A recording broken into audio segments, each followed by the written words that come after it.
தன்னை ஒரு வல்லரசு நாடுன்னு காட்டிக்க ஒவ்வொரு நாடு கையில் எடுக்கிற ஆயுதம் தான் அணுகுண்டு. இப்படி வல்லரசு நாடு அப்படிங்கிற கனவுல சிதைந்து போன நாடுகள் ஏராளம். நாடுகளின் மோதல்கள் அணுகுண்டுகளின் மிரட்டல்களாகவே மாறி வருகிறது. இரண்டாவது உலக போர்ல உலகத்துக்கே ஒரு பெரிய பாடத்தை புகட்டியது அமெரிக்கா. தன்னை ஒரு வல்லரசு நாடுன்னு காட்டிக்க ஜப்பானின் பல உயிர்களை கொன்று குவித்து அமெரிக்கா ஆடிய கோர தாண்டவன் தான் சின்ன பையனும் குண்டு மனிதனும்.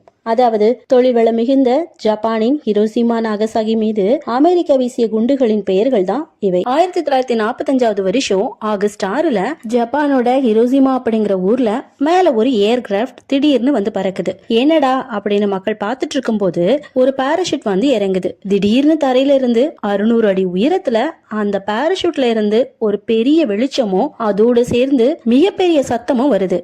என்னன்னு மக்கள் உணர்றதுக்குள்ளாடியே பல மக்கள் அந்த வெளிச்சத்துக்கே இரையாகிடுறாங்க. இந்த வெளிச்சம் வரும்போது காத்துல இருந்த வெப்பநிலை 10 லட்சம் டிகிரி. அதை தொடர்ந்து இந்த சத்தம் வரும்போது அந்த நேரம் தரையில இருந்த வெப்பநிலை 3500 டிகிரி. இந்த வெளிச்சத்துக்கும் சத்தத்துக்கும் இடையிலேயே அங்க இருந்த பல்லாயிரக்கணக்கான மக்கள் பஸ்வமாவே ஆகிட்டாங்க. இந்த சத்தம் கேட்ட அந்த இடத்துல இருந்து சில மைல் தூரத்துல இருந்து பார்க்கும்போது அந்த இடத்துல 40,000 அடி உயரத்துல ஒரு மஷ்ரூம் கிளவுட் ஒண்ணு உருவாகுது. அது என்னன்னு மக்கள் வாயை திறந்து பார்த்துட்டு இருக்கும் போதே உடம்புல இருந்து ஒவ்வொரு பாகமா கீழே உதிர்ந்து விழ ஆரம்பிக்குது. சிலருக்கு ரத்தமோ உடம்புல இருந்து கருப்பு கலர் திரவமோ ஊத்த ஆரம்பிக்குது. குத்துயிரும் குலவுயிருமா அங்க இருந்து தப்பிச்ச சிலருக்கும் இந்த பாதிப்பு வர்ற தலைமுறைகளுக்கு என்ன மாதிரியான பாதிப்புகளை நோய்களை கொடுக்க போகுதுன்னு தெரியல. இப்படியா அந்த சம்பவத்துல இறந்தவங்களோட எண்ணிக்கை மட்டும் 2,95,000. இதுதான் மனித குலத்தோட முதல் அணு ஆயுத பேரழிவு. இவர் தான் father of atomic bomb. America ஜப்பானால சந்திச்ச தாக்குதல் தான் இதுக்கு மோட்டிவா அமைஞ்சிருக்கு. கொஞ்சமும் எதிர்பார்க்காத நேரத்துல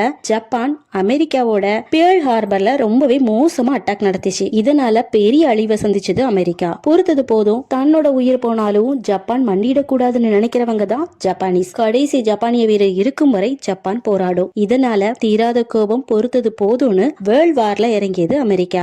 நாடுகளின் மோதல்கள் அணுகுண்டுகளின் மிரட்டலாவே மாறியது. ஆகஸ்ட் 6 கிட்டத்தட்ட 3 லட்சம் மக்கள் இறந்து போனாங்க. ஜப்பான்ல என்ன நடக்குதுன்னு மக்கள் தெரிஞ்சுக்கிறதுக்கு முன்னாடியே ஆகஸ்ட் 9 கோக்ராலையும் அமெரிக்க விமானம் பறக்க ஆரம்பிக்குது.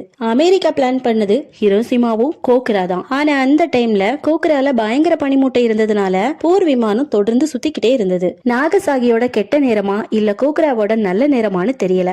ஃபியூல் காலியாகிற நேரத்துல வேற வழி இல்ல, ஏதாவது ஆகிறதுக்கு முன்னாடி பக்கத்துல இருக்கிற இடத்துல போட்டுடுங்கன்னு ஆர்டர் வருது. கடைசி நிமிடத்துல நாகசாகி தேர்வு செய்யப்படுது. ஃபேட்மேன் அதாவது குண்டு மனிதன் அப்படிங்கிற குண்டுனால 1,65,000 பேர் இறக்குறாங்க. இதுக்கு காரணமா இருந்த ஓப்பன்ஹைமர் கடைசியில பலவித சட்ட போராட்டங்களை சந்திச்சு ஓப்பன்ஹைமர் ஒரு தேச துரோகி அப்படிங்கிற பட்டத்தையும் பெறாரு. இதுக்கு காரணம் ஹிரோஷிமா நாகசாகி மக்கள் சாகிறதுக்கு நான் தான் காரணம் அப்படிங்கிற குற்ற உணர்ச்சி தான். ஜான் எஃப் கென்னடி ஆட்சி மாறும்போது அரசால இவருடைய சேவைகள் பாராட்டப்பட்டு கௌரவிக்கவும் படுறாரு. 4 வருடங்களுக்கு அப்புறம் கேன்சரால 62 வயசுல இறந்தும் போயிருக்காரு டாக்டர் ராபர்ட் ஜே ஓப்பன்ஹைமர். ஆனா இவரு கண்டுபிடிச்ச ஹிரோஷிமால போடப்பட்ட சின்ன பையன் அதாவது லிட்டில் பாய் அப்படிங்கிற அணுகுண்டு 15 கிலோ டன் எடையையும், நாகசாகில போடப்பட்ட அணுகுண்டு குண்டு மனிதன் அதாவது ஃபேட்மேன் அப்படிங்கிற நாகசாகில போடப்பட்ட அணுகுண்டு 25 கிலோ டன் எடையையும் கொண்டது. அமெரிக்காவோட வன்மத்துக்கோ வல்லரசு கனவுக்காக அப்பாவி மனித குலம் நாசமாக்கப்பட்டதை பத்தி நீங்க என்ன நினைக்கிறீங்கன்னு மறக்காம கமெண்ட்ஸ்ல சொல்லுங்க. இந்த பதிவு உங்களுக்கு பிடிச்சிருந்தனா லைக் பண்ணுங்க, கமெண்ட் பண்ணுங்க. மறக்காம ஹரணி டாக் சப்ஸ்கிரைப் பண்ணி வச்சுக்கோங்க. தேங்க்ஸ் ஃபார் வாட்சிங்.